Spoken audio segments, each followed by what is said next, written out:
Hi, this is doctor Ruhi Khan from Zara herbals. आज हम बात करेंगे डिप्रेशन के बारे में, जो बहुत ही बर्निंग टॉपिक आप कह सकते हो। यानी हर एक आदमी उसका शिकार है राइट नाउ। डिप्रेशन है क्या? Mood swings, bipolar disorder, lack of mental ability to create interest something, and तन्हा रहना, अकेले रहना, कोई चीज़ में दिल नहीं लगना, बहुत ही लो फील करना, अपने आप को इनसिक्योर फील करना। आप ये आज स्टूडेंट्स में है, स्टूडेंट्स इसका शिकार है, एजुकेटेड लोग इसका शिकार है, जाहिल लोग इसका शिकार है, कपल्स, मैरिड कपल्स, लड़के लड़कियां, बच्चे। इतना प्रेशर हो चुका है लाइफ में कि टैकल नहीं कर सक रहे हैं हम सिचुएशंस को। इसी वजह से सुसाइडल टेंडेंसी बहुत बढ़ती जा रही है, बिकॉज कंपैरिजन बहुत बढ़ चुका है आज की लाइफ में। हर एक स्टेप पर आपको कंपैरिजन लगेगा। आपसे ज़्यादा तालीम याफ्ता, आपसे ज़्यादा काबिल, अगर आप बिजनेसमैन हो तो आपसे ज़्यादा टॉप बिजनेसमैन आपको नज़र आएगा। If you are doing some subject, आपसे हाई क्वालिफाइड आपको। तो कंपैरिजन बहुत हो चुका है। अपने मन की नहीं कर सकते, अपने मन की सुन नहीं सकते, अपने मन की बयान नहीं कर सकते, एंड एक एक्सपोजर आपको नहीं मिलता कि दिल की बात आप किससे करें। तो इस वजह से डिप्रेशन का फेज़ जो है हर एक की लाइफ में गुजर रहा है। तो इसको टैकल कैसे करें, इसको सॉल्व कैसे करें, इसको हाउ टू ओवरकम, आप इससे कैसे छुटकारा पाए, आप समझें कि आपकी कैफियत क्या चल रही है। और आप यानी आप डिप्रेशन में हो या नहीं हो, किस वजह से आपके इतने मूड स्विंग्स हो रहे हैं। कभी खुशी महसूस करना, कभी हाइपर एक्साइटेड महसूस करना, कभी गम ज़्यादा, कभी लो महसूस करना, अपने आप को इनसिक्योर महसूस करना। बहुत बड़ा एक रीज़न ये है कि you are not close to the family, you are not close to your friends, you are not open to the people. This is the one main common reason of depression. यानी तन्हा उस चीज़ को manage करते रहना, open नहीं होना, अपनी बात बयान नहीं करना, अपनी प्रॉब्लम्स को शेयर नहीं करना, ये एक बहुत ही मेजर कॉज हो चुका है। सेकेंड है आपका कॉन्फिडेंस कम हो जाना। जब कोई चीज़ में आपका कॉन्फिडेंस कम हो जाता है तब आप इस चीज़ का शिकार हो सकते हो। थर्ड, फेल्यूर, जब आप लाइफ में फेल हो जाते हो, सक्सेस नहीं पाते हो, उस टाइम पर ये। And there are many causes, यानी आप डिप्रेशन का शिकार हो सकते हो डे टू डे लाइफ में, कि इसके रीजंस क्या है, ये क्यों होता है ना। आप इसको ओवरकम कैसे करेंगे, इसको टैकल कैसे करेंगे इस चीज़ को, जब आप डिप्रेशन में हो चुके हो। तो आप कैसे फिगर आउट करेंगे कि ये पेशेंट है, डिप्रेशन का ये शिकार है, बाइपोलर डिसऑर्डर का ये पेशेंट गुजर रहा है, कैसे फिगर आउट करेंगे। वो पब्लिकली नहीं होगा, बहुत अलोन रहेगा, आइसोलेट करेगा अपने आप को। मूड स्विंग्स बहुत ही होंगे, बहुत ज़्यादा हाइपर हो जाएगा, या बहुत ही ज़्यादा अपने आप को एनर्जेटिक महसूस करेगा, या बहुत ही लो फील करेगा। लैक ऑफ स्लीप, नींद नहीं आएगी, dryness in the body, dryness in the brain, loss of appetite, and the main is constipation. He is suffering with a severe constipation. देन आपने फिगर आउट कर लिया कि एक डिप्रेशन का पेशेंट है। अब इसको आप डील कैसे करेंगे, इसको कैसे, पहले उसको अपनी फैमिली से क्लोज़ करें, पहले उसको पब्लिकली क्लोज़ करें, पहले उसको उसके प्रॉब्लम से डी अटैच करें। फॉर अ पर्टिकुलर टाइम उसको आप डी अटैच कर दीजिए, हटा दीजिए, उस चीज़ का फोकस उस पे से हटा दीजिए जो उसके दिमाग पर प्रेशर क्रिएट कर रहा है।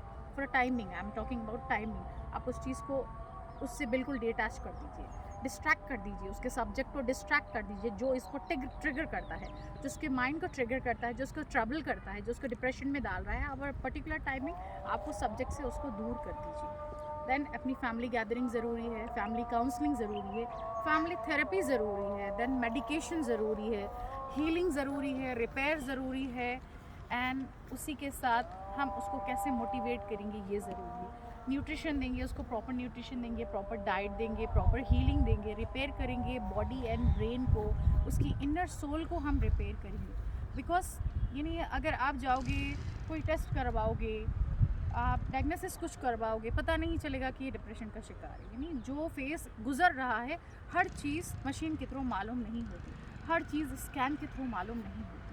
तो टेक्निकल चीज़ नहीं है आप उसको फाइंड आउट करने के लिए, उसकी इनर सोल को आपको रिपेयर करना है, उसके अंदर की रूह को खुश मिजाज बनाना है, तभी वो केस पॉजिटिव आप जीत सकते हो। ना कि पर्टिकुलर हम उनको एंटी डिप्रेसेंट टैबलेट पर रखेंगे थोड़ी देर फिर ठीक हो जाएगा, ऐसा नहीं है। वेयर दे गेट ट्रिगर्ड, वो कहाँ पंक्चर हो रहे हैं, कहाँ इंजर हो रहे हैं, just pick up the cause, उसके कॉज को निकालिए, उस सब्जेक्ट को निकालिए, पर्टिकुलर टाइम उसको डिस्ट्रैक्ट करिए, वो थोड़ी सी प्रेशर से उसको डिस्ट्रैक्ट करिए, देन उसकी काउंसलिंग करिए। देन फिर हम नेचुरोपैथी में नेचर के साथ हम उस पेशेंट को ऐसे ट्रीट करते हैं, पहले उसका हम न्यूट्रिशन देखेंगे, पहले उसका लाइफ जो उसकी आदतें हैं उस चीज़ को देखेंगे, वो कैसे खाता है, कैसे रहता है, क्या काम कर रहा है, किस वजह से इतना प्रेशर क्रिएट हो रहा है। फिर देखेंगे उसकी बॉडी में क्या चेंजेस हो रहे हैं। The main stress hormone is cortisol. जब कॉर्टिजोल बढ़ जाएगा तो फिर ऑटोमेटिकली डोपामाइन लो होने लगेगा, मूड स्विंग होने लगेगा, वो खुशी नहीं महसूस करेगा। देन अगर ये सीवियर फेस में जा रहा है, इन्हें बहुत ही पैनिक अटैक्स हो रहे हैं उसको, तो फिर मानिया की तरफ जाएगा, यानी पागलपन की तरफ जाएगा।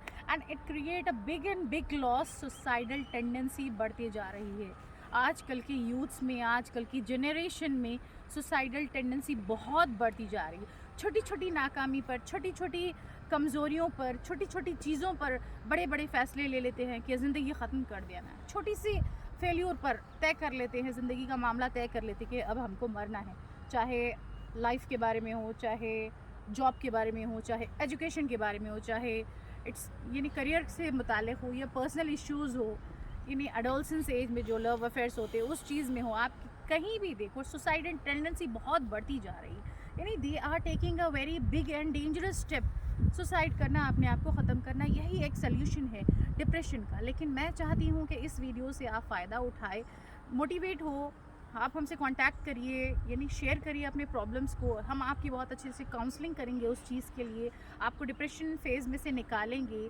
जो न्यूट्रिशन आपका रिक्वायरमेंट है उसको प्रॉपर न्यूट्रिशन देंगे, जिससे आपका मूड बहुत अच्छा होगा, आप डिप्रेशन से दूर जाएंगे। जो टॉक्सिक, जो नेगेटिव थॉट्स है, जो टॉक्सिक सब्सटेंसेस आपके ब्रेन में वेपर्स की शक्ल में जमा हो चुके हैं, दैट क्रिएट अ प्रेशर जो कॉर्टिजोल को बढ़ा देगा, जो आपके हार्मोन्स को डिस्टर्ब करेगा एंड सेरोटोनिन को कम करेगा, डोपामाइन को कम करेगा।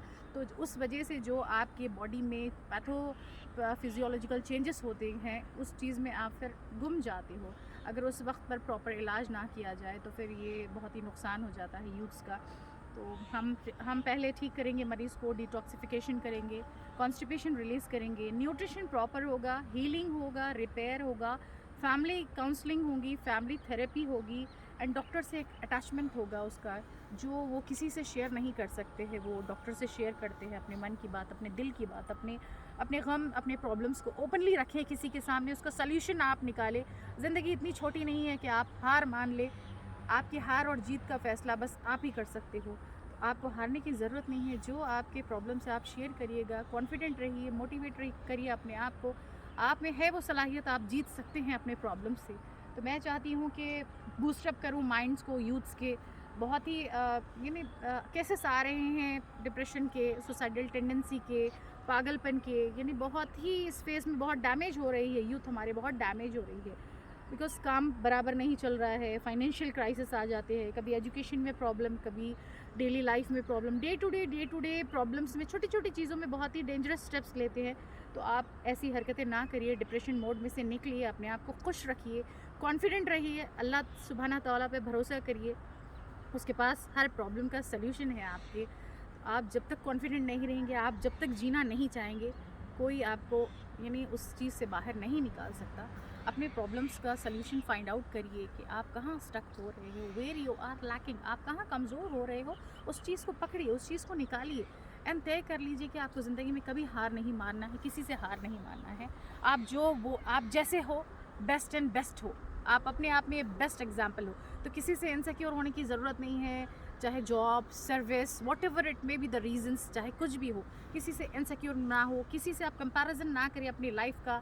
अपने आप में खुश रहिए, अल्लाह की ज़ात पर भरोसा रखिए, be confident, boost your life, boost your immunity, अपनी हेल्थ को मेंटेन रखिए एंड डिप्रेशन मोड में से निकलिए आप एंड एक खुशगवार ज़िंदगी जिए। यही मैसेज था आज के एक वीडियो का। This is not health related, तो मैं नहीं बता सकती, यूथ्स के लिए एक छोटा सा मैसेज देना चाह रही हूँ, क्योंकि यहाँ मैं जहाँ पर हूँ एक इंजीनियरिंग कॉलेज में आई हुई हूँ। एक छोटी सी मीटिंग के दौरान मुझे स्टूडेंट्स ने इंसिस्ट किया कि आप कुछ मैसेज दीजिए कि यूजुअली ये चीज़ें यहाँ हॉस्टल्स में या कॉलेजेस में देखी जाती हैं, स्टडी के दौरान, एग्ज़ाम्स के दौरान फेलियर एंड जो भी उनके सोल्यूशंस नहीं निकलते हैं, they are taking a very bold step. वो अपने पेरेंट्स से क्लोज नहीं होते, वो अपने फैमिली से क्लोज नहीं होते, अपने भाइयों से क्लोज नहीं होते। तो इस चीज़ को आप खुदारा ऐसा स्टेप ना ले, ओपन अपने प्रॉब्लम्स को बहुत ओपन रखिए डॉक्टर के सामने, या आप जिससे भी क्लोज हो फैमिली में उससे ओपन रखिए, शेयर करिए एंड उसका सोल्यूशन निकालिए। डिप्रेशन से आप निकलिए, डिप्रेशन से आप ही निकल सकते हो, आपको कोई डॉक्टर नहीं निकाल सकता, आप निकल सकते हो। हाँ, मैं आपकी काउंसलिंग कर सकती हूँ, मैं आपको टिप्स बता सकती हूँ, लेकिन you have to decide what you have to do. So everything is your hands. You are the best and best. आप सब में बेस्ट हो, आप जैसे हो सब में बेस्ट हो। कॉन्फिडेंट रहिए, अल्लाह ने जैसे बनाया है, जिसको बनाया है अपने मुकाम पे उसको एक इज़्ज़त दी है, अपने मुकाम में वो एक स्ट्रक्चर है। तो जब तक आप नहीं पहचानोगे अपने आप को, दुनिया आपको नहीं पहचानेगी। अपने आप को एज ए प्रेजेंट करो कि दुनिया आपको मान ले, दुनिया आपकी ख़ायल हो जाए, दुनिया आपकी दीवानी हो जाए। तो अपने आप में ये सलाहियतें पैदा करो। एक चैलेंज, लाइफ को ऐसे चैलेंज लो, आपके टेक एज ए चैलेंज। आपने करना है, आपने जीतना है। You have to decide and you have to do it. तो कभी हार नहीं मानना ज़िंदगी में, कभी फेल्यूर से हार नहीं मानना, कभी प्रॉब्लम से हार नहीं मानना। हिम्मत है तो सब कुछ है। अल्लाह की ज़ात पे भरोसा रखिए, हिम्मत करिए और बस आगे निकलते जाइए ज़िंदगी में। खुश और खुर्रम रहिए और डॉक्टर रूही खान को दुआओं में याद रखिए। अल्लाह हाफ़िज़।